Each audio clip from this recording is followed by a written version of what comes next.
اعوذ باللہ من الشیطان الرجیم بسم اللہ الرحمن الرحیم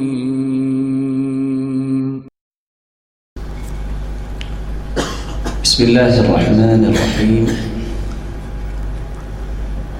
الحمد للہ الصلاة والسلام على خیر خلق اللہ وعلى آله وصحبه ومن والاه أما بعد فأعوذ بالله من الشيطان الرجيم بسم الله الرحمن الرحيم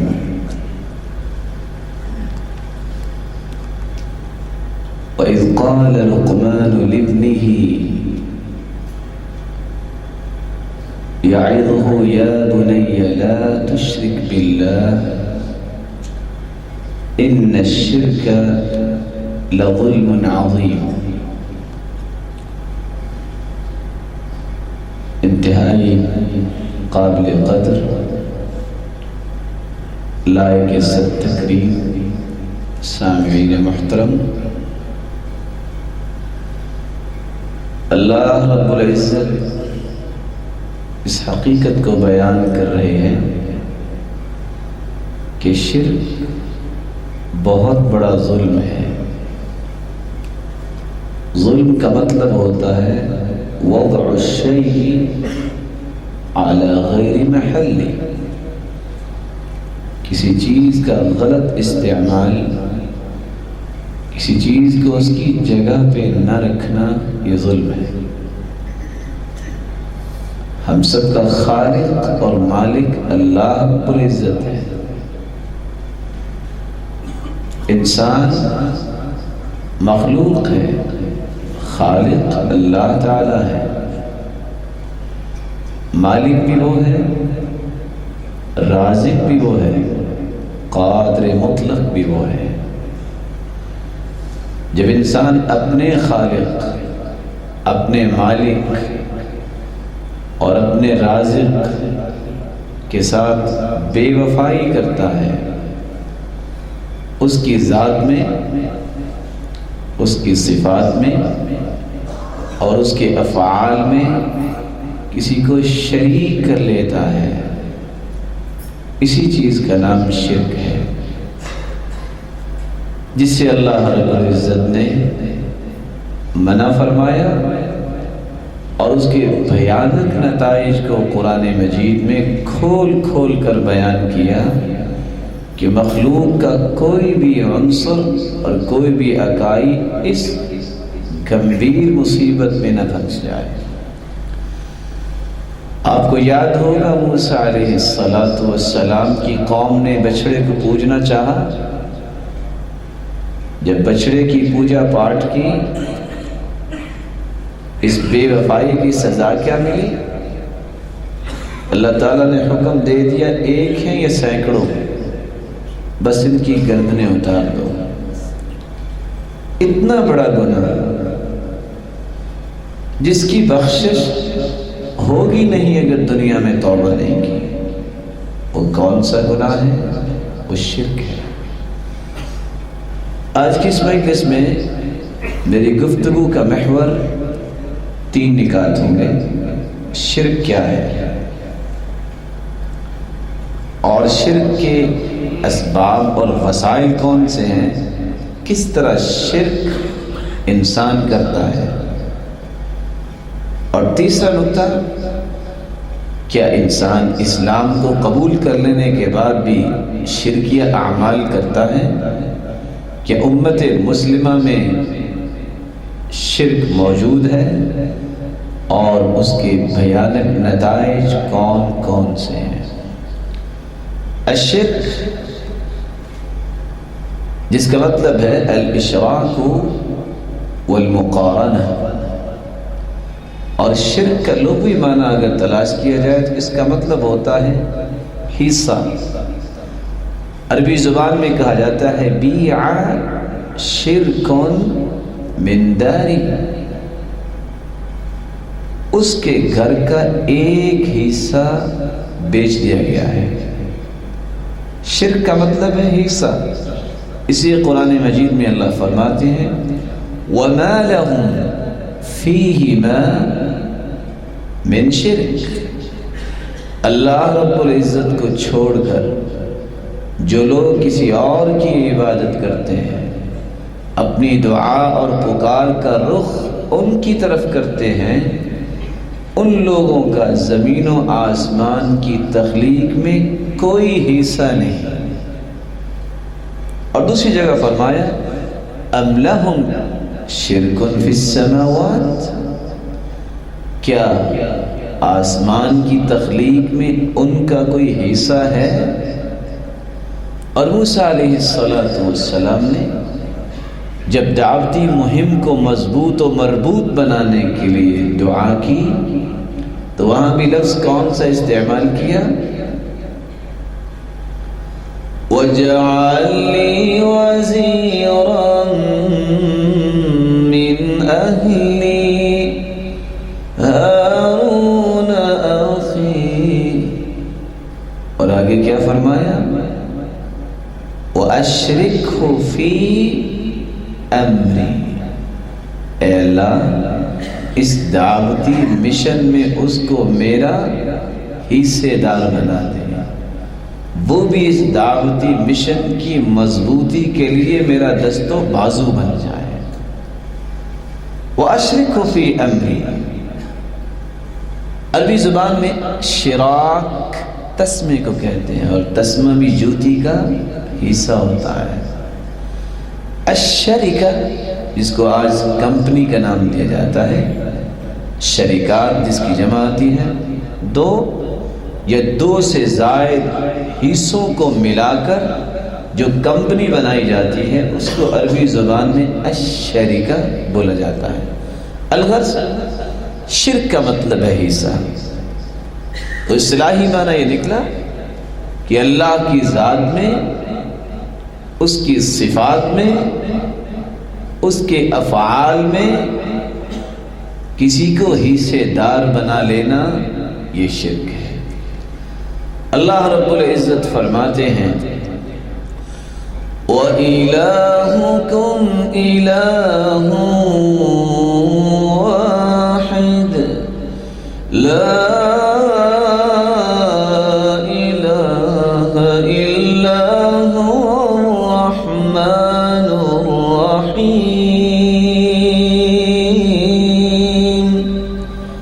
وَإِلَٰهُكُمْ إِلَٰهٌ وَاحِدٌ، تمہارا معبود برحق صرف ایک اللہ ہے، لا الہ الا ہو، اس کے علاوہ کوئی بھی عبادت کے لائق ہے ہی نہیں۔ هو الرحمن الرحیم، وہی رحمان ہے اور وہی رحیم ہے۔ اللہ رب العزت کی ذات میں یا صفات میں یا اس کے افعال میں کسی کو شریک سمجھنا یا کسی کے اندر یہ صلاحیت سمجھنا کہ جو اللہ رب العزت کر سکتے ہیں وہ فلاں بھی کر سکتا ہے، یہ تصور، یہ تخیل، یہ فکر، یہ سوچ، یہ نظریہ، یہ آئیڈیالوجی شرک کہلاتا ہے۔ اللہ رب العزت ہم سب کو محفوظ فرمائے۔ اسی ابن القیم رحمۃ اللہ علیہ شرک کی حقیقت اور اس کی بڑی اقسام کو بیان کرتے ہوئے فرماتے ہیں وَالشِّرْكُ فَاحْذَرْهُ فَشِرْكٌ ظَاهِرٌ ذَا الْقِسْمِ لَيْسَ بِقَابِلِ الْغُفْرَانِ وَهُوَ اتِّخَاذُ النِّدِّ لِلرَّحْمَٰنِ يدعوه أو يرجوه ثم يخافه ويحبه كمحبة الديان۔ شرک سے بچ کے رہو۔ کچھ شرک ظاہری ہوتے ہیں، کچھ باطنی ہیں۔ شرک اکبر ظاہری شرک ہے، شرک اصغر ریاکاری ہے، جو باطنی شرک ہے. اور شرک کا مطلب یہ ہے کہ اللہ رب العزت کے مقابلے میں کسی اور کو عبادت کے لائق سمجھا جائے، اللہ رب العزت کا کوئی ساجی سمجھا جائے، کوئی اس کا شریک اور مسیح سمجھا جائے. اللہ رب العزت خود فرماتے ہیں قُلْ هُوَ اللَّهُ أَحَدٌ اللَّهُ الصَّمَدُ لَمْ يَلِدْ وَلَمْ يُولَدْ وَلَمْ يَكُنْ لَهُ كُفُوًا أَحَدٌ. اللہ ایک ہے، اللہ بے نیاز ہے، نہ اس کی کوئی اولاد ہے نہ وہ کسی کی اولاد ہے، اور نہ ہی اس کا کوئی ساجی ہے، نہ ہی اس کا کوئی مثیل ہے. وہ تو خالق ہے، باقی ساری کی ساری مخلوق ہے. یدعوه او یرجوه ثم يخافه ويحبه كمحبة الديان. شرک کی 4 ظاہری شکلیں ہیں. انسان ڈوبتا ہے تو ان 4 شکلوں میں ڈوبتا ہے. سب سے پہلی شکل، جب انسان اپنی نیت، اپنا ارادہ اللہ کی رضا کی طرف نہ موڑے، بلکہ اپنی نیت اور اپنے ارادے کو صرف اور صرف یہاں تک محدود رکھے کہ مجھے دنیا مل جائے، آخرت ملے نہ ملے، دنیا سنورنی چاہیے. اللہ رب العزت کا حق یہ ہے کہ اس کی عبادت کر کے دنیا بھی سنورے گی، آخرت بھی سنور جائے گی. لیکن جب انسان اپنی نیت اور ارادے کو باطل کر لیتا ہے تو نتیجہ کیا نکلتا ہے؟ اللہ رب العزت کی ناراضگی ہوتی ہے. من كان يريد الحياة الدنيا وزينتها نوفي إليهم أعمالهم وهم فيها لا يبخسون.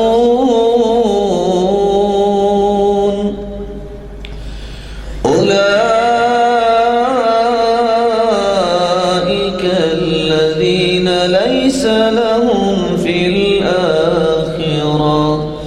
ليس لهم في الآخرة إلا النار وحبط ما صنعوا فيها وباطل ما كانوا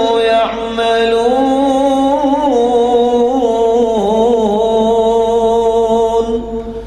من كان يريد الحياة الدنيا وزینتها، اس کی زندگی کا مقصد دنیا کی زندگانی ہی بن جائے، دنیا کی رنگینی میں کھو جائے، اسی کی رو میں بہہ جائے، بلکہ دنیا کی محبت اور چاشنی میں دھت ہو جائے. نوفی الیہم اعمالہم. ہاں دنیا تو اس کو بسا اوقات ہم دے دیا کرتے ہیں، اور یہ دنیا دینا یہ ہماری رضامندی کی علامت نہیں ہے، بلکہ ڈھیل ہم دیتے ہیں شاید کہ واپس پلٹ کے آ جائے. وَهُمْ فِيهَا لَا يُبْخَسُونَ أُولَئِكَ الَّذِينَ لَيْسَ لَهُمْ فِي الْآخِرَةِ إِلَّا النَّارُ. یہ لوگ دنیا کے اندر تو اپنے آپ کو خوش و خرم رکھنا چاہتے ہیں، سمجھتے ہیں کہ ہم نے اللہ رب العزت کو چھوڑ کر بڑا مارکا مار لیا ہے. قیامت کا دن ہوگا، سوائے آگ کے ان کے نصیبے میں کچھ بھی نہیں ہوگا. وَحَبِطَ مَا صَنَعُوا فِيهَا وَبَاطِلٌ مَا كَانُوا يَعْمَلُونَ. جو کچھ اعمال کیے ہوں گے اس نیت اور ارادے کے شرک کی وجہ سے باطل قرار دیے جائیں گے، اور اللہ رب العزت ان تمام اعمال کو دھول بنا کے اڑا دیں گے، ان کی کوئی قدر و قیمت نہیں ہوگی. اس لیے قیامت کے دن ہوگا، اللہ رب العزت فرمائیں گے یا ابن آدم، آدم کے بیٹے لو ان لك الدنيا ومثلها معها اكنت مفتديا بها، اگر آج میں تمہیں دنیا ساری دے دوں اور جتنی دنیا تھی اتنی اور دنیا دے دوں، اکنت مفتدیا بها، جہنم کی آگ سے بچنے کے لیے تم یہ فدیے میں دے دو گے؟ اس وقت بندہ کہے گا نعم یا رب، اے میرے رب میں دے دوں گا۔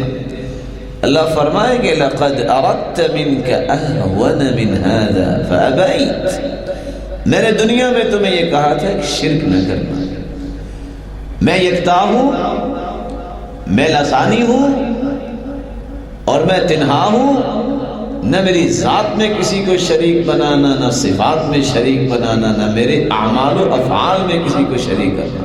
فابیت، تو نے دنیا میں اس بات کا انکار کیا، آج میں جنت دینے کا انکار کرتا ہوں، تیرے لیے دہکتی جہنمی تیار کی ہوئی۔ اللہ ہم سب کو محفوظ فرمائے۔ دوسری شرک کی قسم، انسان اپنی پکار، انسان اپنی دعا کا رخ اللہ کی طرف نہ کرے، بلکہ جب بھی مصیبت آئے، جب بھی آسودگی آئے تو پھر کس کو پکارتا ہے؟ ان لوگوں کو جو اللہ کی مخلوق ہیں، ان نیک بندوں کو جو اللہ کی مخلوق ہیں۔ اللہ رب العزت جس طرح آسودگی میں بات سنتے ہیں، غم کی حالت میں بھی سننے والا کون ہے؟ قرآن مجید میں اللہ فرماتے ہیں فَإِذَا رَكِبُوا فِي الْفُلْكِ دَعَوُا اللَّهَ مُخْلِصِينَ لَهُ الدِّينَ فَلَمَّا نَجَّاهُمْ إِلَى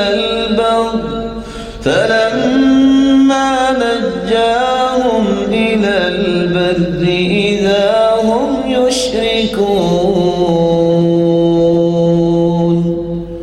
فَإِذَا رَكِبُوا فِي الْفُلْكِ، جب کشتیوں میں سوار ہوتے ہیں، دعوا اللہ، تو پھر کس کو پکارتے ہیں؟ اللہ کو پکارتے ہیں، مخلصین لہ الدین، خالص ہو کے کہ ہم اللہ کو مانتے ہیں۔ فلما نجاہم، جب مصیبت سے اللہ نجات دے دیتے ہیں، اذا ہم یشرکون، وہاں سے کشتی سے اترتے ہیں تو بھاگتے آتے ہیں، بتوں کے سامنے سجدہ شروع کر دیتے ہیں۔ تعجب کی بات ہے، محسن کے احسان کو بھلا دینا، منعم کے انعام کو بھلا دینا، عطائیں کرنے والوں کے والے کے ساتھ بے وفائی کرنا، اس سے بڑا بھی کوئی جرم ہے؟ اتفاق دیکھیے، بات آپ نے سنی ہوئی ہے، ابو جہل کا نام تو سنا ہوا ہے نا، اس کے بیٹے کا نام کیا تھا؟ اکرمہ۔ کیا نام تھا؟ جب فتح مکہ کے دن بھاگ پڑا، مار سے ڈرتا ہوا، کشتی میں بیٹھا، جب کشتی بھنور میں پھنس گئی، لوگوں نے کہا آج لات منات عزا کچھ نہیں کر سکے گے، اس نے بچانا ہے۔ کہتا اس نے بچانا ہے؟ اگر کشتی کو وہ بچا سکتا ہے تو خشکی میں بھی پھر وہی بچاتا ہوگا۔ سمجھ آ گئی بات۔ کیا کہتا ہے؟ اللہم ان علی عہدا، اللہ تیرا میرا یہ وعدہ رہا، ان نجاوت، اگر میں آج صحیح سلامت بچ گیا، ان اضع یدی فی ید محمد صلی اللہ علیہ وسلم، تو میں اپنا ہاتھ سرتاج رسول کے ہاتھ پہ رکھ کے مسلمان ہو جاؤں گا۔ کس کو سمجھ آئی؟ ابو جہل کے بیٹے کو سمجھ آئی، اس نے اس توحید کو اور ایمان کو قبول کر لیا۔ لیکن آج کا مسلمان کشتی میں بھی بیٹھتا ہے تو کس کو پکارتا ہے؟ پتہ کس کو پکارتا ہے؟ وہ تھے کافر مشرک، لیکن کشتی میں بیٹھتے تو کس کو پکارتے؟ اور یہاں کشتی میں بھی بیٹھتا ہے انسان اور اسلام کا نعرہ بھی لگاتا ہے، تو کیا کہتا ہے؟ فلاں جو ہے وہ میری کشتی کو پار لگا دے گا، فلاں جو ہے وہی اس کو کنارے پہ لگائے گا۔ تعجب دیکھیے، جن کافروں کے بارے میں قرآن نازل ہوا ہے وہ بھی کشتی میں بیٹھتے تو کس کو پکارتے؟ اللہ کو پکارتے۔ جب کامیابی سے اتراتے پھر شرک کرتے۔ یہاں عام حالات میں شرک تو ہے ہی ہے، کشتی میں بیٹھتا ہے تو پھر بھی اللہ کا نہیں کسی اور کا نام ہی لیتا ہے۔ کاش اس شخص نے قرآن پڑھا ہو۔ وَذَنُّونِ إِذْ ذَهَبَ مُغَاضِبًا فَظَنَّ أَن لَّن نَّقْدِرَ عَلَيْهِ فَنَادَىٰ فِي الظُّلُمَاتِ أَن لَّا إِلَٰهَ إِلَّا أَنتَ سُبْحَانَكَ إِنِّي كُنتُ مِنَ الظَّالِمِينَ فَاسْتَجَبْنَا لَهُ وَنَجَّيْنَاهُ مِنَ الْغَمِّ وَكَذَلِكَ نُنجِي الْمُؤْمِنِينَ۔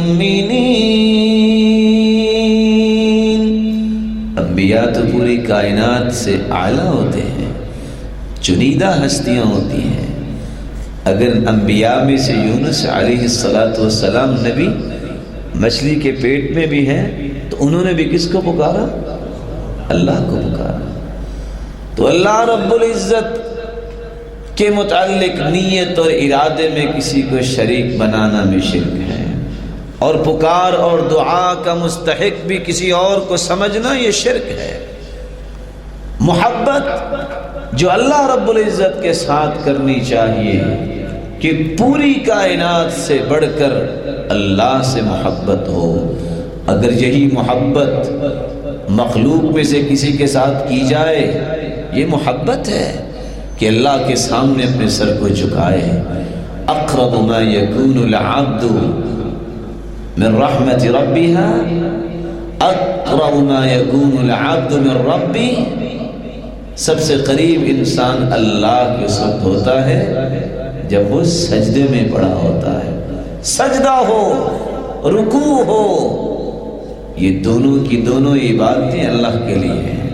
اور اگر انسان کی محبت کی حالت یہ ہو کسی کے سامنے رکوع کر رہا ہے، کسی کے سامنے سجدہ کر رہا ہے، کسی کے سامنے جھک رہا ہے، یہ سر جس نے پیدا کیا ہے کسی اور کے سامنے جھکتا اچھا لگتا ہی نہیں ہے۔ اس لیے اللہ رب العزت فرماتے ہیں وَمِنَ النَّاسِ مَن يَتَّخِذُ مِن دُونِ اللَّهِ أَندَادًا يُحِبُّونَهُمْ كَحُبِّ اللَّهِ۔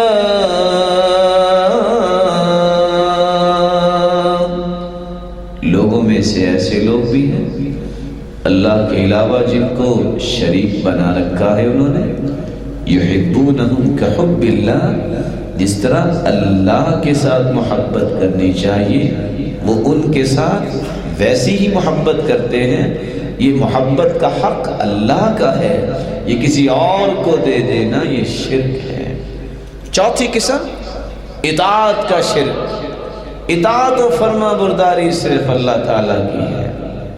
کچھ بھی ہو جائے، بڑے سے بڑی ہستی بھی سامنے آ جائے، اگر وہ اللہ رب العزت کی مخالفت کی بات کرتی ہے تو اس کی بات کو مانا نہیں جائے گا۔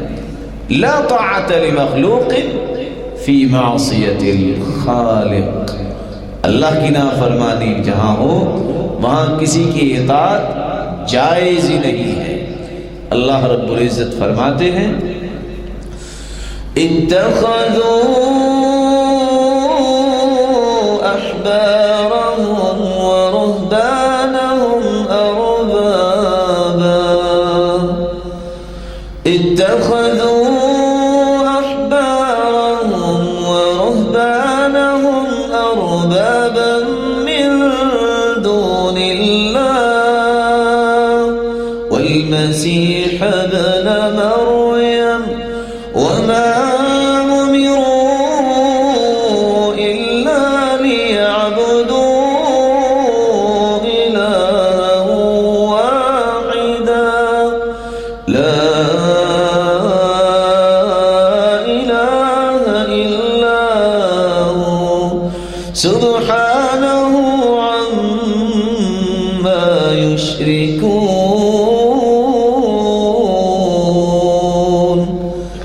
جب یہ آیت اللہ کے رسول صلی اللہ علیہ وسلم نے پڑھی کہ لوگ اپنے علماء کو، اپنے پادریوں کو رب بناتے ہیں اللہ کے علاوہ، اور عیسیٰ علیہ السلام کو رب بناتے ہیں، حالانکہ ان کو حکم تو دیا گیا ہے کہ ایک الہ کو معبود برحق سمجھیں۔ عدی بن حاتم پوچھتے ہیں اللہ کے رسول، ہم تو نہیں اپنے علماء کو اور اپنے پادریوں کو رب بناتے، یہ کیسے ہو گیا؟ فرمایا ایک بات تو بتاؤ، اللہ نے جس چیز کو حرام کہا ہو، آپ کا لوٹ پادری کہہ دے اور آپ کا بڑا کہہ دے یہ حلال ہے، تم کیا کہتے ہو؟ کہا ہم تو حلال ہی کہتے ہیں کیونکہ ہمارے بڑے نے کہہ دیا۔ کہا اگر اللہ سبحانہ و تعالیٰ فرما دیں کہ یہ حلال ہے اور آپ کا بڑا کہہ دے کہ یہ حرام ہے، کیا کہتے ہو تم؟ کہا ہم تو حرام ہی کہتے ہیں۔ فرمایا تلک عبادت، یہی تو عبادت ہے، یہی تو شرک ہے، اللہ کے حکم کے مقابلے میں کوئی حکم لے آنا تو شرک ہے۔ اسی لیے تو اللہ رب العزت نے فرمایا وَمَنْ أَضَلُّ مِمَّنْ يَدْعُو مِن دُونِ اللَّهِ مَنْ لَا يَسْتَجِيبُ لَهُ إِلَى يَوْمِ الْقِيَامَةِ وَهُمْ عَنْ دُعَائِهِمْ غَافِلُونَ۔ وَمَنْ أَضَلُّ، اس سے بڑھ کر گمراہ کون ہو سکتا ہے؟ اس قرآن مجید کی آیت کو کھول کر اس کا ترجمہ تو پڑھیے، کون اس سے بڑا گمراہ ہو سکتا ہے جو اللہ کو چھوڑ کے کسی اور کو پکارے؟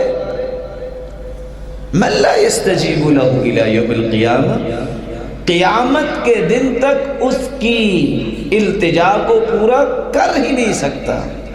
وَهُمْ عَنْ دُعَائِهِمْ غَافِلُونَ، اور وہ تو ان کی پکار سے ویسے ہی غافل ہیں، ان کو تو پتہ ہی نہیں، وہ تو اللہ کے پاس جا چکے ہیں۔ آپ کا کیا خیال ہے جب کوئی نیک انسان ہو یا برا انسان، جب وہ دنیا سے چلا جاتا ہے، روح نکل جاتی ہے، اور روح اور جسم کا ناطہ اور رشتہ ٹوٹ جاتا ہے، اس کو کفن کون دیتا ہے؟ بولے لوگ کیوں دیتے ہیں؟ وہ خود نہیں پہن سکتا، قمیض تو خود اتار ہی لیتا ہوگا نا، غسل بھی بات بھی لے لیتا ہوگا، بولے غسل کون دیتا ہے؟ تو چلو غسل کے بعد اٹھ کے چارپائی پہ لیٹ جاتا ہوگا، ہو سکتا ہے؟ کندھوں پہ اٹھا کے کون لے کے جاتا ہے قبرستان میں؟ ذرا سوچیے، اس سارے کام کون کرتے ہیں؟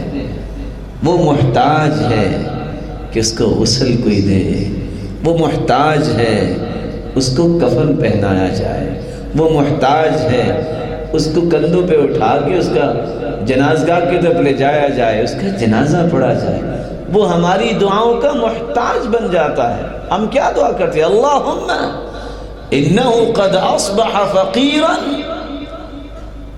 الى رحماتک ومحتاجا الى رحماتک، اے اللہ یہ فقیر اور محتاج ہے تیری رحمت کا، اس کو بخش دے، ہم گواہ بن کے آئے ہیں، سفارشی بن کے آئے ہیں، اس کو بخش دے، وہ ہماری دعاؤں کا محتاج بنتا ہے۔ جب ہم ہی اس کو مٹی کے نیچے اللہ کی سپرد کر دیتے ہیں تو پھر ہم ان کے محتاج بن جاتے ہیں، یہ کیسے ہو گیا؟ رسول اللہ صلی اللہ علیہ وآلہ وسلم نے اس لیے فرمایا الا انبئکم باکبر الکبائر، دنیا والوں میں تمہیں سب سے بڑا گناہ اس کے متعلق نہ بیان کروں؟ کبیرہ گناہوں میں سے سب سے بڑا گناہ کیا ہے؟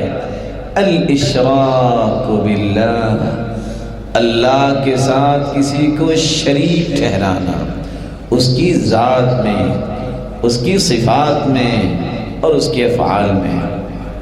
قرآن مجید کی ایک آیت ہے لیکن سمجھنے والی ہے۔ آپ کا کیا خیال ہے جو چارپائی پہ بیٹھا بیٹھا گر جائے اس کو چوٹ معمولی سی آئے گی؟ جو چھت سے گر جائے؟ ہاں کتنی کا مثلاً چوٹ آ سکتی؟ بازو ٹوٹے گا کہ بچ جائے گا؟ جو ہیلی کاپٹر سے گرے مر کیسے جائے گا؟ اور جو 32,000 فٹ بلندی سے گرے کچھ بچے گا؟ بولے وَمَن يُشْرِكْ بِاللَّهِ فَكَأَنَّمَا خَرَّ مِنَ السَّمَاءِ فَتَخْطَفُهُ الطَّيْرُ أَوْ تَهْوِي بِهِ الرِّيحُ فِي مَكَانٍ سَحِيقٍ۔ جو شرک کرتا ہے نا وہ تو ایسا ہے جیسے آسمان سے گرا ہے۔ آسمان سے کوئی چیز گرے زمین تک پہنچتے پہنچتے ثابت ہی رہے گی، میرا خیال ہے۔ کیا جی؟ ثابت رہے گی۔ کتنی ہوائیں ہیں اور نہ جانے فضاؤں میں اور ہواؤں میں پرندے ہی اس کو اچک لیں گے، ٹکڑے ٹکڑے کر دیں گے۔ اس بندے کو سمجھ کیوں نہیں آتی؟ آسمان سے گرنے والا بھی کبھی بچا ہے؟ بلکہ اللہ رب العزت نے کیا فرمایا؟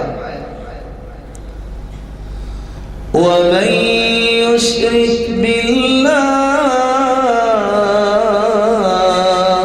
فَقَدِ افْتَرَى إِثْمًا عَظِيمًا۔ دنیا جہان کا جھوٹا شخص وہ ہے جو اللہ کے علاوہ کسی اور کو اللہ کی صفات دے دیتا ہے، اللہ رب العزت کے افعال میں کسی کو شریک بنا لیتا ہے۔ اس لیے کیا فرمایا؟ من مات، جو شخص مر جاتا ہے، موت آ جائے، وَهُوَ يَجْعَلُ لِلَّهِ نِدًّا دَخَلَ النَّارِ، اگر وہ اللہ کے علاوہ کسی کو بگڑی بنانے والا سمجھتا ہے، اللہ کے علاوہ کسی کو مشکل کشا سمجھتا ہے، اللہ کے علاوہ کسی کو غوث اعظم سمجھتا ہے، اللہ کے علاوہ کسی کو گنج بخش سمجھتا ہے، اللہ کے علاوہ کسی کو غریب نواز سمجھتا ہے، اللہ کے علاوہ کسی کو داتا سمجھتا ہے، اسی عقیدے پہ اس کو موت آتی ہے، دخل النار، وہ جہنم میں جائے گا۔ إِنَّهُ مَن يُشْرِكْ بِاللَّهِ فَقَدْ حَرَّمَ اللَّهُ عَلَيْهِ الْجَنَّةَ وَمَأْوَاهُ النَّارُ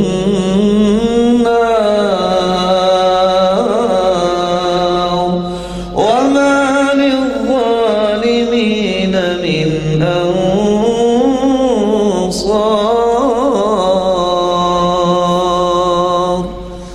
جو شرک کرتا ہے فقد حرم اللہ علیہ الجنہ، اللہ نے اس پہ جنت حرام کر دی ہے، وَمَأْوَاهُ جہنم، اور اس کا ٹھکانہ جہنم ہے، وَمَا لِلظَّالِمِينَ مِنْ أَنصَارٍ، یہ ظالم ہے، یہ اپنی ہی جان پہ ظلم کرنے والا ہے، اس کا کوئی بھی قیامت کے دن مددگار نہیں ہوگا۔ شرک ایک ایسا گناہ ہے، اللہ رب العزت فرماتے ہیں إِنَّ اللَّهَ لَا يَغْفِرُ أَن يُشْرَكَ بِهِ وَيَغْفِرُ مَا دُونَ ذَلِكَ لِمَن يَشَاءُ۔ شرک کرنے والا اگر دنیا میں توبہ کر لے تو بڑا ہی اچھا، اگر یہ توبہ نہیں کرتا اس کی قیامت کے دن معافی نہیں ہے۔ بقیہ گناہوں کو اللہ چاہے تو معاف فرمائیں گے، لیکن اس کے بارے میں تو تمام کی تمام راہوں کو مسدود کر دیا ہے کہ مشرک جو ہے اس کی بخشش ہوگی نہیں۔ اللہ رب العزت نے فیصلہ سنا دیا ہے اور اللہ کے فیصلے اٹل ہیں۔ میرے معزز اور محترم بھائیوں، آئیے دوسرے نقطے کی طرف کہ شرک کے وسائل کیا ہیں۔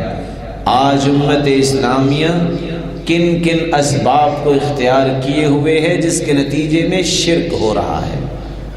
سب سے پہلی بات الغلو فی الصالحین، نیک لوگوں کی محبت میں غلو کرنا، ان کو ان کے مرتبے سے بڑھا دینا، ان کی محبت میں اتنا دھت ہو جانا کہ ان کو رب ہی بنا دینا، ان کو سجدے کے لائق ہی بنا دینا، یہ شرک کا سبب ہے۔ اور یہی وہ سبب ہے جس کے بارے میں اللہ کے رسول صلی اللہ علیہ وسلم نے فرمایا تھا ایاکم والغلو فإنما أهلك من كان قبلكم الغلو، لوگوں غلو سے بچنا، حد سے تجاوز کرنا کسی چیز میں، صالحین نیک لوگوں کی محبت میں غلو نہ کرنا، جس کا نتیجہ کیا ہوگا؟ جیسے پہلی قومیں اس غلو کی وجہ سے ہلاک ہوئی، تم بھی برباد ہو جاؤ گے۔ اللہ رب العزت نے آدم علیہ السلام کو پیدا فرمایا۔ عبداللہ ابن عباس رضی اللہ تعالی عنہ روایت کرتے ہیں کان بین آدم و نوح 10 قرون کلہم علی الاسلام کلہم علی التوحید، 10 صدیاں گزر گئیں آدم علیہ السلام اور نوح علیہ السلام کے درمیان، لیکن لوگ اسلام پر تھے، توحید پر تھے۔ نوح کی قوم میں سب سے پہلے جب شرک کی پیوندکاری ہوئی تو کس وجہ سے ہوئی؟ عبداللہ ابن عباس رضی اللہ تعالی عنہ روایت کرتے ہیں، صحیح بخاری کی 4920 نمبر روایت ہے، قرآن مجید میں اللہ فرماتے ہیں وَقَالُوا لَا تَذَرُنَّ آلِهَتَكُمْ وَلَا تَذَرُنَّ وَدًّا وَلَا سُوَاعًا وَلَا يَغُوثَ وَيَعُوقَ وَنَسْرًا وَقَدْ أَضَلُّوا كَثِيرًا۔ وَقَالُوا، کہنے لگے ان کے بڑے، لا تذرن آلہتکم، یہ تمہارے معبود ہیں۔ کون سے معبود؟ ودن ولا سواعا، ود ہے، سواع ہے، یغوث ہے، یعوق ہے، نصر ہے۔ کتنے ہوئے؟ بولے؟ صحیح بخاری کی 4920 نمبر روایت کی روشنی میں اگر کہہ دیا جائے کہ پنجتن پاک کا عقیدہ سب سے پہلے کن لوگوں نے پیش کیا؟ نوح علیہ السلام کی قوم۔ اور کیسے پیش ہوا؟ اللہ کے رسول صلی اللہ علیہ وسلم نے فرمایا اسماء رجال صالحین، یہ 5 نام نیک لوگوں کے نام تھے، من قوم نوح، نوح کی قوم میں سے تھے۔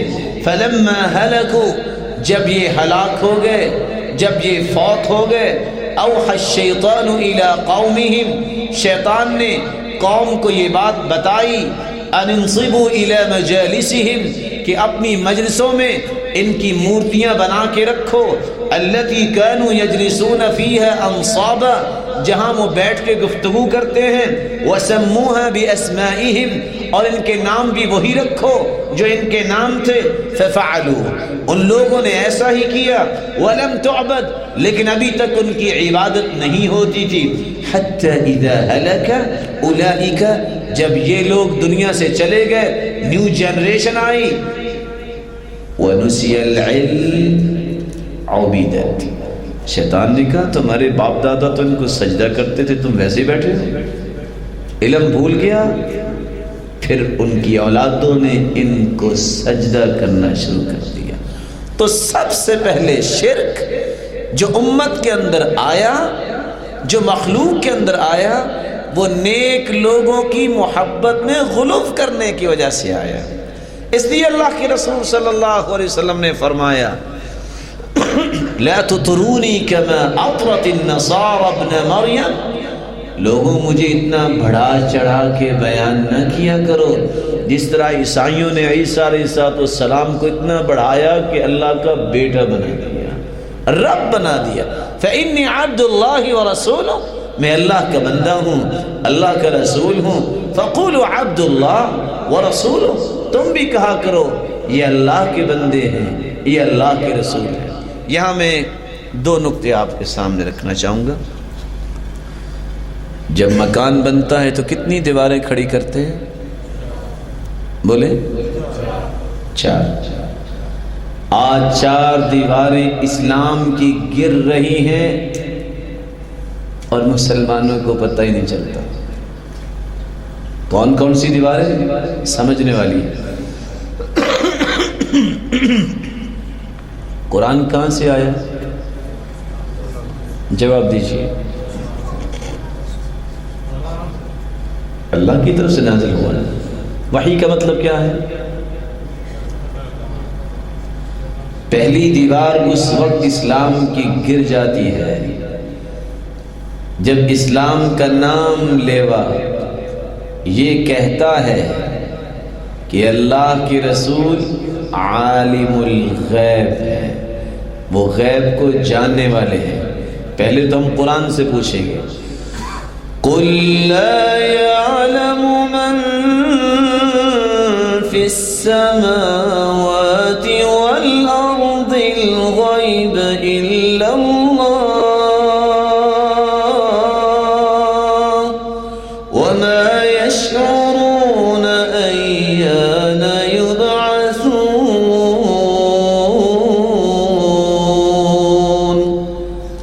میرے پیارے پیغمبر محمد صلی اللہ علیہ وسلم، قل، آپ اپنی زبان مقدس سے خود فرمائیے، لا يعلم من فی السماوات والارض الغیب الا اللہ، 7 آسمانوں میں بسنے والی نورانی مخلوق، یہ 7 زمینوں میں بسنے والی مخلوقات، 14 کے 14 طبق، ان میں سے کوئی بھی غیب کی خبر جاننے والا نہیں ہے۔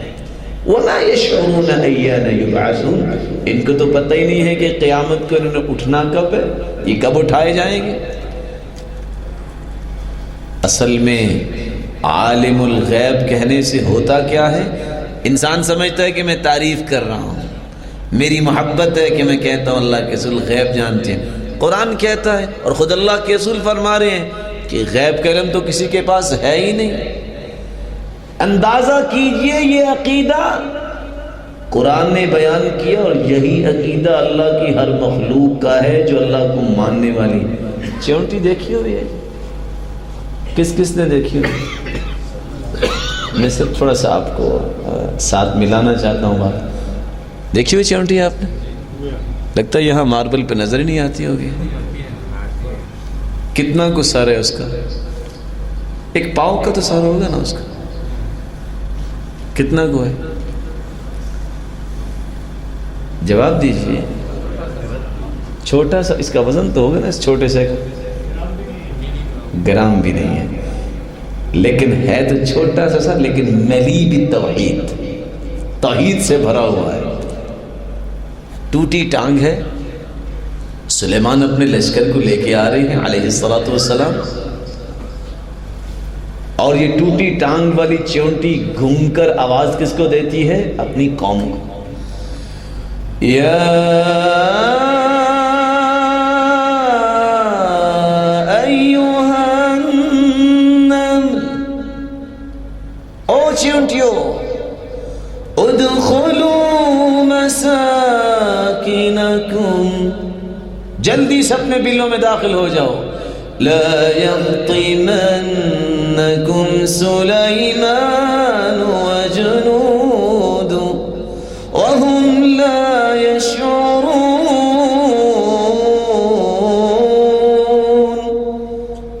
بلوں میں چلے جاؤ۔ سلیمان بھی آ رہے ہیں علیہ الصلوۃ والسلام، اس کا لشکر بھی آ رہا ہے، وہ تمہیں رون دیں گی اور ان کو پتہ بھی نہیں چلے گا۔ نبی غیب جانتا نہیں ہے۔ یہ کون کہہ رہا ہے؟ قرآن ہے نا، چونٹی کہہ رہی ہے۔ دیکھیں اللہ تعالیٰ کو اس چونٹی کی توحید اتنی پسند آئی، سورت کا نام ہی سورت النمل رکھ دیا۔ آپ میں سے یا ہم میں سے کسی کا نام قرآن مجید میں آیا جی؟ چونٹی کا نام آ گیا۔ اور النمل کہیں، الف ہے، لام ہے، نون ہے، میم ہے، لام ہے، ویسے چونٹی کہے کہتے ہیں مذاق کیا ہے. النمل قرآن مجید میں پڑھے 50 نیکیاں مل جاتی ہیں.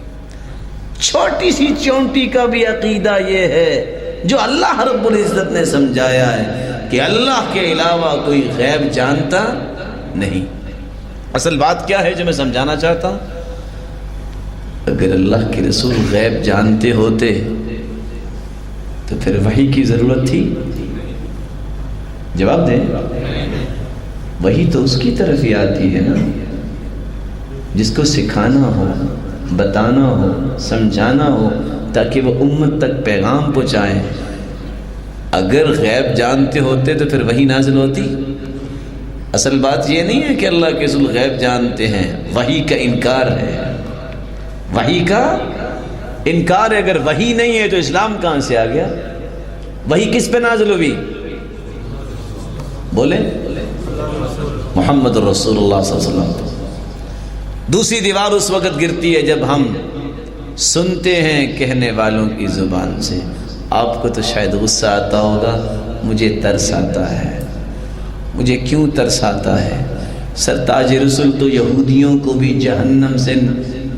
جہنم کی راہ سے ہٹا کے جنت کی راہ پہ چلانے کی تڑپ رکھتے تھے. میں بھی یہ خواہش کرتا ہوں جو بھولا ہوا ہے اللہ اس کو صراط مستقیم نصیب فرما دے. اور ہمارا منہج یہ ہے، ہمارا موقف یہ ہے. ہم کہتے ہیں لا تسب الشیطان، شیطان کو بھی گالی نہ دو. اگر شیطان سے بڑھ کے تو دنیا میں اللہ کا نافرمانی کوئی نہیں ہے، اس کو بھی گالی دینا جائز نہیں ہے، تو کسی مسلمان کو گالی کیسے دیں؟ ہم گالیاں نہیں دیا کرتے، ہم قرآن و سنت کی روشنی میں جنت کی راہیں دکھائے کرتے ہیں، اور وہ بھی جو اللہ کے رسول نے دکھائی ہیں. اصل بات کیا ہے؟ دوسری دیوار کب گرتی ہے؟ جب ایک اسلام کا نام لیوا یہ کہتا ہے کہ اللہ کے رسول وہ تو نبی نور من نور اللہ ہے، اللہ کے نور کا حصہ ہے. ایک سوال کرنا چاہتا ہوں، کر لوں؟ جبریل کا نام کس کس نے سنا ہے؟ ہاتھ کھڑا کریں. بتائیں جبریل کے کتنے بیٹے ہیں؟ کمال کی بات ہے، 600 ان کے پن اور بیٹا کوئی بھی نہیں. بولے کتنے بیٹے ہیں؟ شیخ صاحب اپنے ان کو بتایا نہیں ہے، وہ اتنے بڑے فرشتے. چلو وہ تو وہی میں مشہور رہے ہوں گے. اسرافیل کے ان کے بھی نہیں. وہ کہتے 6 مہینے کی وہ پھونک ماریں گی جب قیامت آئے گی. اتنی طاقت والے فرشتے، بیٹا کوئی بھی نہیں. میکائیل کے کتنے فرشتے ہیں؟ کتنے بیٹے ہیں؟ کیوں؟ کمال کی بات ہے، کسی فرشتے کی اولاد نہیں ہے. بھلا کیوں؟ نورانی مخلوق کی اولاد نہیں ہوتی. اللہ کے رسول صلی اللہ علیہ وآلہ وسلم اگر کہہ دیا جائے کہ وہ نور تھے تو فاطمہ الزہرا کس کی بیٹی تھی؟ جو جنت کی شہزادی ہیں. اور فرمایا کہ جبریل نے آ کے مجھے پیغام دیا، ان الحسن والحسین سیدہ شباب اہل الجنہ. یہ حسن و حسین جنت کے شہزادے ہیں، یہ کس کے بیٹے ہیں؟ بتاؤ زینب کس کی بیٹی تھی؟ بتائیے یہ رقیہ کس کی بیٹی تھی؟ بتائیں کس کی بیٹی تھی؟ اصل میں خاندان نبوت کا انکار کرتا ہے جو کہتا ہے اللہ کے رسول نور ہیں. میں بات کو سمجھانے کے لیے 3 باتیں اور پیش کروں گا. سجدہ آدم نے کیا کہ فرشتوں نے؟ آدم نے. سجدہ کرنے والا افضل ہوتا ہے کہ جس کو کیا جائے؟ بولے جس کو کیا جائے. ایک بات آ گئی تو پھر یہ آدم کے بیٹے اگر ان کو سمجھا جائے اور سرتاج رسول سمجھا جائے تو یہ ان کی تعریف ہے کہ اگر نورانی مخلوق کی اولاد سمجھی جائے تو پھر اللہ کا نور سمجھا جائے تو پھر ان میں افضلیت ہے. بتائیے. اور قرآن بھی کہتا ہے وَلَوْ جَعَلْنَاهُ مَلَكًا لَجَعَلْنَاهُ رَجُلًا وَلَلَبَسْنَا عَلَيْهِمْ مَا يَلْبِسُونَ. اگر ہم کسی نبی کو فرشتے کو نبی بنا کے بھیج دے تو اس کو بھی ہم نے انسانی شکل میں بھیجنا تھا. اگر فرشتہ نبی بن جاتا تو سب نے ڈر ہی جانا تھا. 600 پر اگر جبریل نبی بن کے آ جاتے تو ان کی آپس میں مانوسیت ہوتی. اللہ فرماتے ہیں اس کو بھی ہم نے انسان کی شکل میں بھیجنا تھا، تاکہ مقصود یہ ہے اللہ کے احکام کو پہنچانا. قرآن کی چند آیتیں میں پڑھنا چاہوں گا. جو حافظ ہے ذرا وہ ہاتھ کھڑا کریں. کوئی ہے حافظ قرآن؟ سبحان الذی اسرا، آگے بنوری ہی. ہاتھ تو آپ نے کھڑا نہیں کیا، آپ کو کیسے یاد آ گیا؟ سبحان الذی اسرا، آگے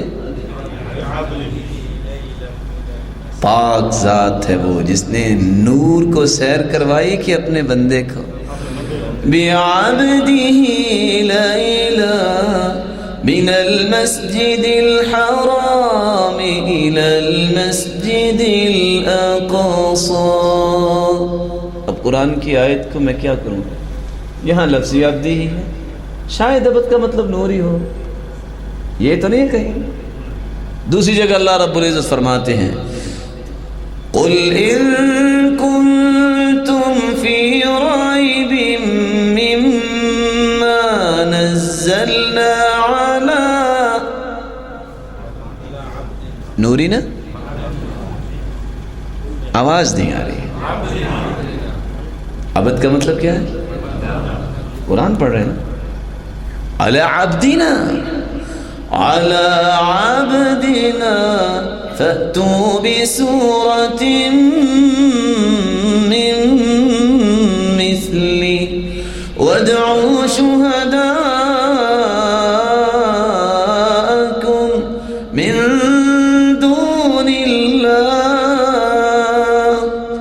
إن كنتم صادقين.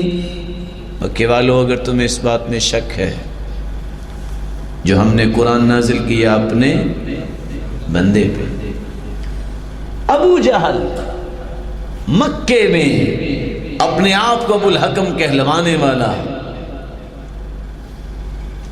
وہ کیا کہتا ہے کہ میرا جی چاہتا ہے جب یہ محمد سجدے میں جائے تو میں اس کی گردن پہ پاؤں رکھ دوں. اعوذ باللہ من ذالک. اللہ کے رسول صلی اللہ علیہ وسلم سجدے میں تھے، آگے بڑھا، چیخ و پکار کرتا پیچھے ہٹا. پوچھنے والے نے پوچھا کیا ہوا؟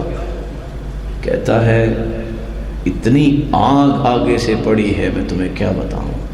سرتاج رسول نے فرمایا لو دنا منی لاختطفته الملائکۃ عضوا عضوا، اگر یہ میرے قریب آ جاتا تو فرشتے اس کی بوٹی بوٹی کر دیتے. اور قرآن کیا کہتا ہے؟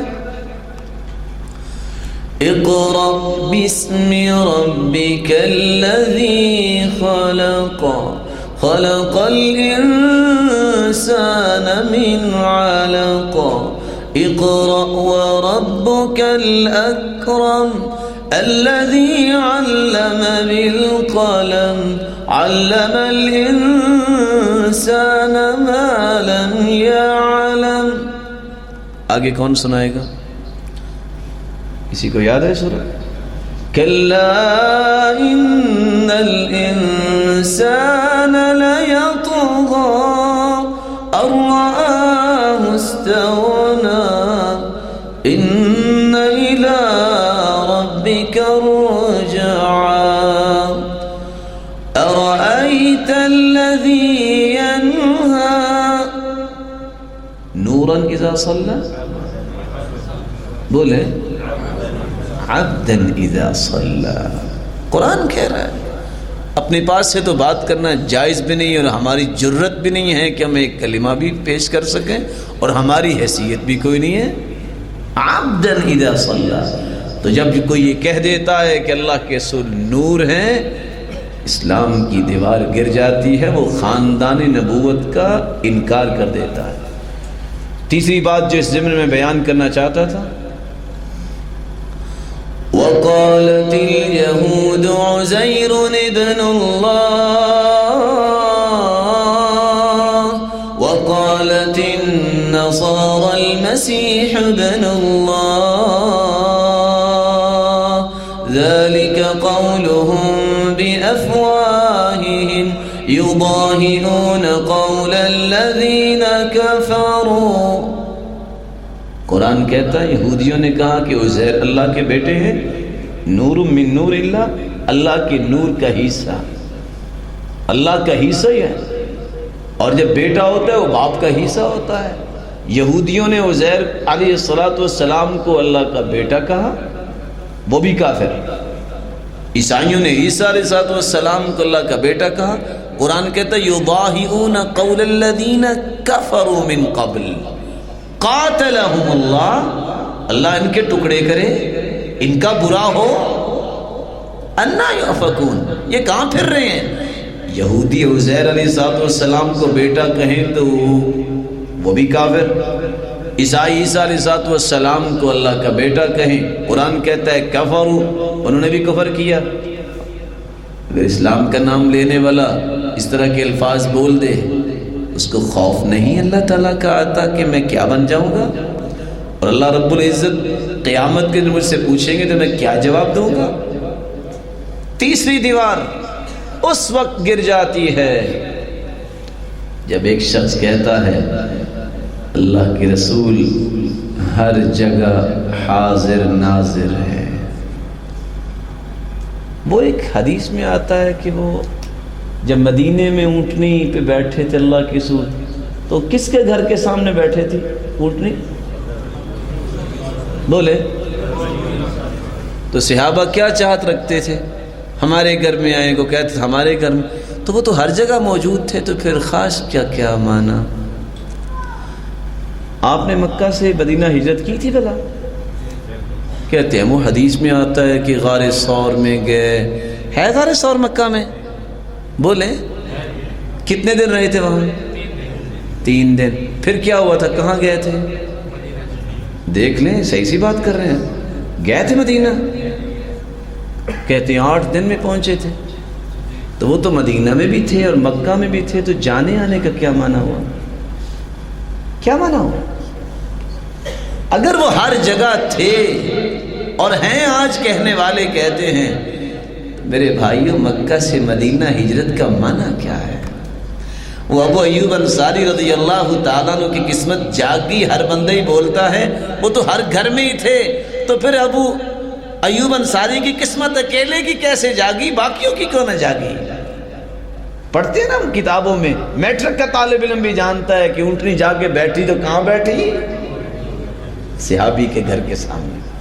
تیسری دیوار ہے کہ دین کے لیے، اور آپ کو پتہ اسلامی حکومت کا قیام مدینے میں ہوا، یہ تیسری دیوار ہے، اسلام کی حکومت ہی نہیں بنی نہ اللہ کے رسول مدینہ گئے، کیونکہ ہر جگہ ہی موجود تھے۔ وہ انسان کو سمجھ نہیں آتی میں بولتا کیا ہوں اور اس کا معنی کیا نکلتا ہے۔ چوتھی دیوار اس وقت گر جاتی ہے جب ایک شخص کہتا ہے کہ اللہ کے رسول مختار کل ہے، بچی کھچی ایک ہی خاص باقی ہے جس کو لے کے ہم جی رہے ہیں کہ اللہ کے رسول کی اطاعت کریں گے، قیامت کو اللہ کے رسول ہماری شفاعت کریں گے اور ہم جنت میں چلے جائیں گے۔ جو مختار کل ہوتا ہے وہ کسی سے گزارش کرتا ہے؟ بولے وہ کسی سے مشورہ کرتا ہے؟ مختار کل کا معنی کیا ہے؟ کلی اختیار اس کو ہے۔ مختار کل جو ہے وہ کسی سے مانگتا ہے؟ اللہ کے رسول کیا فرماتے ہیں؟ قیامت کا دن ہوگا میں رب تعالیٰ کی عرش کے نیچے سجدہ ریز ہو جاؤں۔ اللہ فرمائیں گے ارفع رأسک وسل تعطیٰ واشفع تشفع، مانگیے جو مانگتے ہیں ہم آپ کو عطا کرنے والے ہیں. تو عطا کرنے والا کون ہے؟ مختار کل. تو پھر وہی ہوا نا. اللہ کے رسول فرماتے ہیں ان اللہ هو المعطی وانا القاسم. میں تو تقسیم کرنے والا ہوں، دینے والا کون ہے؟ صحیح بخاری کی روایت. تو یہ چوتھی دیوار گرتی ہے جب مختار کل کو کہتا ہے. اس کا مطلب شفاعت ختم، کیونکہ شفاعت اللہ کے رسول نے کرنی ہے اور اللہ رب العزت سے مانگیں گے، اللہ رب العزت ان کو راضی کریں گے اور امت کے حق میں ان کی سفارش کو قبول فرمائیں گے. اللہ سبحانہ و تعالی ہمیں اس بات کی سمجھ عطا فرمائے. شرک کا دوسرا سبب الافراط فی المدح والتجاوز فی والغلو فی الدین. جب انسان تعریف میں، مدح کے اندر تجاوز کرتا ہے تو یہاں سے پھر شرک پیدا ہوتا ہے. رسول اللہ صلی اللہ علیہ وسلم نے فرمایا ایاکم والتمادح فإنه ذبح. حد سے زیادہ تعریف کرنے سے بچو، یہ تو ذبح کرنا ہے. ایک شخص نے بڑی تعریف کی، رسول اللہ صلی اللہ علیہ وسلم نے فرمایا قد قطعت عنقہ، تو نے تو اس کی گردن توڑ دی. اور ایک صحابی کی تعریف کرنے والے نے تعریف کی، وہ کہتے تشریف رکھو ذرا میں بھی آتا ہوں. گئے مٹی لے کے اور اس کے منہ میں ڈال دی. کہتے میں نے آپ کو کیا کہا تھا؟ کہا تو میں نے کیا کہا، میں نے بھی تو سنت پہ عمل کیا. حدیث میں آتا ہے اذا رأیتم المداحین فاحصوا فی افواہہم التراب. جو تمہاری تعریف کرتے اس کے منہ میں مٹی ڈالو. آج نعت کے نام پہ، نظم کے نام پہ ایسے ایسے کلمات انسان بولتا ہے کہ اللہ رب العزت کی ذات اور صفات کو رسول اللہ صلی اللہ علیہ وآلہ وسلم میں ثابت کیا جاتا ہے. مسلمانوں صرف ایک خواہش ہے میرے بھائیوں، صرف ایک تڑپ ہے جو میں آپ کے سامنے پیش کر رہا ہوں، اور میرا ایمان ہے کل کائنات میں اگر اللہ نے سب سے اعلیٰ ہستی پیدا کی ہے تو محمد الرسول اللہ صلی اللہ علیہ وسلم، اور قیامت تک پیدا ہو سکے گی اس جیسی ہستی. لیکن ہیں وہ اللہ کی مخلوق، وہ اللہ نہیں ہے. اللہ رب العزت خالق ہیں، مخلوق میں سے پوری کائنات سے اعلیٰ ہے، اور جس کا یہ عقیدہ نہیں اس کا ایمان ہی نہیں ہے. وہ سب سے اعلیٰ ہے، ان کی ذات بھی سب سے اعلیٰ، ان کی صفات بھی سب سے اعلیٰ، اور ان کی زبان مقدس سے نکلی ہوئی بات بھی سب سے اعلیٰ ہے. تیسرا شرک کا وسیلہ جس سے شرک بنتا ہے، جب کوئی شخص بناء المساجد علی القبور وتصویر الصور فیہا، جب قبر کے اوپر مسجد بنائی جائے تو یہ شرک کا راستہ کھلتا ہے. رسول اللہ صلی اللہ علیہ وآلہ وسلم نے فرمایا ان اولئک اذا كان الرجل الصالح مات بنوا على قبره مسجدا وصوروا فيه تلك الصور اولئک شرار الخلق عند اللہ یوم القیامہ. ماریا نامی گرجے میں ام سلمہ رضی اللہ تعالی عنہ نے دیکھا گرجے کے اندر تصویریں بنی ہوئی ہیں. رسول اللہ صلی اللہ علیہ وسلم نے فرمایا یہ وہ لوگ ہیں جب ان میں سے کوئی نیک دنیا سے چلا جائے تو اس کی قبر پہ مسجد بناتے ہیں اور پھر تصویریں بھی لٹکاتے ہیں. بدترین خلائق ہیں یہ لوگ قیامت کے دن. بلکہ فرمایا لعنت اللہ علی الیہود والنصارى اتخذوا قبور انبیائہم مساجد. اللہ کی لعنت ہے یہودی اور عیسائیوں پر کہ جنہوں نے اتخذوا قبور انبیائہم مساجد، انبیاء کی قبروں پر مسجدیں بنا لی. بلکہ رسول اللہ صلی اللہ علیہ وآلہ وسلم نے فرمایا فإنی انہاکم عن ذلک، مسلمانوں میں تم کو منع کرتا ہوں. چوتھا سبب اتخاذ القبور مساجد، مسجد بنی ہے اس میں قبر بنائی جائے. رسول اللہ صلی اللہ علیہ وآلہ وسلم نے فرمایا اللہم لا تجعل قبری وثنا یعبد، اے اللہ میری قبر کو بت نہ بنانا جس کو لوگ پوجیں. اشتد غضب اللہ علی قوم اتخذوا قبور انبیائہم مساجد، اللہ کا غضب اس قوم پہ ہوتا ہے جنہوں نے اپنے انبیاء کی قبروں کو مسجدیں بنا لیا۔ رسول اللہ صلی اللہ علیہ وآلہ وسلم نے اس بات سے بھی منع کیا، اور اس سے بھی شرک کا دروازہ کھلتا ہے۔ الجلوس علی القبور والصلاة الیہا، قبروں پہ مجاور بن کے بیٹھنا، قبروں کی طرف منہ کر کے نماز پڑھنا۔ لا تجلسوا علی القبور ولا تصلوا الیہا، نہ قبروں پہ مجاور بن کے بیٹھو اور نہ ہی اس کی طرف منہ کر کے نماز پڑھو۔ رسول اللہ صلی اللہ علیہ وسلم نے یہاں تک فرمایا کہ کوئی شخص قبروں کو عیدگاہ نہ بنائے۔ کیا مطلب؟ اس پہ میلہ نہ لگائے، جو ہر سال ایک دن آتا ہے، لوگ اکٹھے ہوتے ہیں۔ لا تجعلوا بیوتکم قبورا ولا تجعلوا قبری عیدا، میری قبر کو بھی میلہ گانا بنانا اور نہ ہی اپنے گھروں کو قبرستان بناؤ۔ وصلوا علی فإن صلاتکم تبلغنی حیث کنتم، ہاں تم درود پڑھا کرو جہاں بھی تم ہوگے، اللہ رب العزت کے فرشتے درود مجھے پہنچا دیں گے۔ رسول اللہ صلی اللہ علیہ وسلم نے فرمایا لا تجعلوا بیوتکم مقابر، اپنے گھروں کو مقبرے مت بناؤ۔ ان الشیطان ینفر من البیت الذی یقرأ فیہ سورۃ البقرہ، جس گھر میں سورۃ البقرہ کی تلاوت کی جاتی ہے شیطان وہاں سے بھاگ جاتا ہے۔ میرے معزز اور محترم بھائیوں، قبر کے متعلق رسول اللہ صلی اللہ علیہ وسلم نے جس طرح رہنمائی فرمائی، آج اس رہنمائی سے انسان پیچھے ہٹتا ہے تو تب شرک کے دروازے کھلتے ہیں۔ آپ نے فرمایا قبرستان میں جا سکتے ہو، پہلے منع تھا جا سکتے ہو، لیکن مقصد کیا ہے؟ فزور القبور انی قد نہیتکم عن زیارت القبور فزوروها، میں نے تمہیں منع کیا تھا، ہاں اب تم قبرستان میں جا سکتے ہو، لیکن کس لیے؟ فإنها تذکر الآخرہ، پہلا مقصد قبرستان میں دفنانے کے لیے کسی کو جاؤ گے تمہیں اپنی آخرت یاد آئے گی۔ انها ترق القلب، دل نرم ہوگا۔ تزہد فی الدنیا، دنیا میں بے رغبتی ہوگی۔ رسول اللہ صلی اللہ علیہ وسلم نے فرمایا فإن فیہا عبرہ، اس سے عبرت حاصل کرنے کے لیے تم جاؤ۔ ولا تقولوا حجرا، غلط بات نہ کرنا۔ وتدمع العین، تمہاری آنکھوں میں بھی آنسو آئیں گے کہ کل کو اس جگہ پہ ہم نے آنا ہے۔ جب انسان وہاں رقص دیکھے، جب انسان وہاں کھانے رنگ برنگے اڑتے دیکھے، کیسے دنیا سے بے رغبتی ہو، کیسے رونا آئے گا، کیسے عبرت لے گا؟ یہ ساری کی ساری راہیں شرک کا دروازہ کھولتی ہیں۔ رسول اللہ صلی اللہ علیہ وسلم نے فرمایا لا تقعدوا علی القبور، قبروں پہ مت بیٹھو۔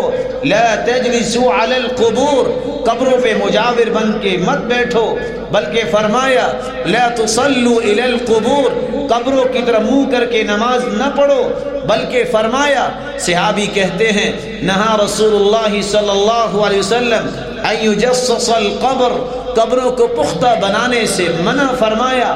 وَأَن يُقْعَدَ عَلَيْهِ، اور اس پر بیٹھنے سے منع فرمایا۔ وَأَن يُبْنَى عَلَيْهِ، اور اس پر تعمیر کرنے، مزار بنانے سے منع فرمایا۔ وَأَن يُكْتَبَ عَلَيْهِ، اور اس پر کتبہ لگانا، لکھائی کرنے سے منع فرمایا۔ رسول اللہ صلی اللہ علیہ وسلم نے یہاں تک فرمایا نہا رسول اللہ صلی اللہ علیہ وسلم ان یکتب علی القبر شیء، قبر پہ کسی چیز کو نہ لکھا جائے اور نہ ہی قبروں کی بے حرمتی کی جائے۔ رسول اللہ صلی اللہ علیہ وسلم کے صحابی فرماتے ہیں نہا رسول اللہ صلی اللہ علیہ وسلم ان تجصص القبور وان یکتب علیہا وان یبنى علیہا وان توطى، قبروں کو پختہ نہ بنایا جائے، ان پہ کتبے لکھ لکھ کر نہ لگائے جائیں، نہ ان پہ عمارتیں بنائی جائیں اور نہ ہی ان کو روندا جائے، بلکہ فرمایا لعن رسول اللہ صلی اللہ علیہ وسلم۔ ابن عباس رضی اللہ تعالی عنہ روایت کرتے ہیں لعن رسول اللہ صلی اللہ علیہ وسلم زائرات القبور وفي رواية زوارات القبور والمتخذين عليها المساجد لعنت ہے ان لوگوں پر جو عورتیں بار بار قبرستان میں جاتی ہیں، والمتخذین علیہا المساجد، اور جو قبروں پہ مسجدیں بناتے ہیں، اور روایت کے الفاظ یہ بھی ہیں والسرج، اور جو روشنی کا اہتمام کرتے ہیں۔ رسول اللہ صلی اللہ علیہ وسلم نے قبروں کو پوجنے سے بھی منع فرمایا، اللہم لا تجعل قبری وثنا، اے اللہ میری قبر کو بھی بت نہ بنانا۔ ایک مسلمان کا عقیدہ ہے کہ سب سے عظمت والی قبر اللہ کے رسول کی قبر ہے، اگر اس پہ سجدہ کرنا، اس کو پوجنا جائز نہیں ہے تو دنیا کی کون سی قبر اس لائق ہے؟ رسول اللہ صلی اللہ علیہ وآلہ وسلم نے تو یہاں تک فرمایا اجعلوا من صلاتکم فی بیوتکم ولا تتخذوها قبورا، اپنے گھروں میں نوافل پڑھا کرو، سنت ادا کیا کرو، ان کو قبرستان نہ بناؤ، کیونکہ قبرستان میں نماز پڑھنا جائز نہیں ہے۔ بلکہ دوسری روایت میں آتا ہے رسول اللہ صلی اللہ علیہ وسلم نے فرمایا صلوا فی بیوتکم ولا تتخذوها قبورا، لا تجعلوا بیوتکم مقابر، اپنے گھروں کو قبرستان اور مقبرے مت بناؤ۔ ان البیت الذی تقرأ فیہ سورۃ البقرہ لا يدخلہ الشیطان، جس گھر میں سورۃ البقرہ کی تلاوت کی جائے وہاں شیطان نہیں آتا۔ کیا مطلب؟ گھروں میں قرآن پڑھا کرو، قبرستان نہ بناؤ اس کو، کیونکہ مقبروں میں اور قبرستان میں جا کے قرآن پڑھنا جائز نہیں ہے۔ جس گھر میں قرآن پڑھا جائے گا وہاں شیطان داخل نہیں ہوتا۔ میری اللہ رب العزت سے دعا ہے اللہ رب العزت ہمیں ان راستوں سے بچنے کی توفیق عطا فرمائے۔ آخری اور مختصر بات کہ امت اسلامیہ میں شرک ہے۔ قرآن مجید میں اللہ رب العزت اس بات کی وضاحت فرماتے ہیں وَمَا يُؤْمِنُ أَكْثَرُهُم بِاللَّهِ إِلَّا وَهُم مُشْرِكُونَ۔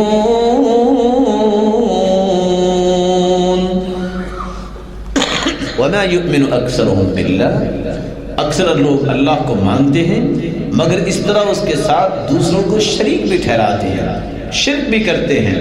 رسول اللہ صلی اللہ علیہ وآلہ وسلم نے یہ بات سمجھائی تھی کہ مسلمانوں ایمان کے بعد، اسلام کے بعد شرک کے قریب نہ جانا، لیکن ساتھ اس حقیقت کو کھول دیا لا تقوم الساعة حتى تلحق قبائل من امتی بالمشرکین وحتى تعبد قبائل من امتی الاوثان۔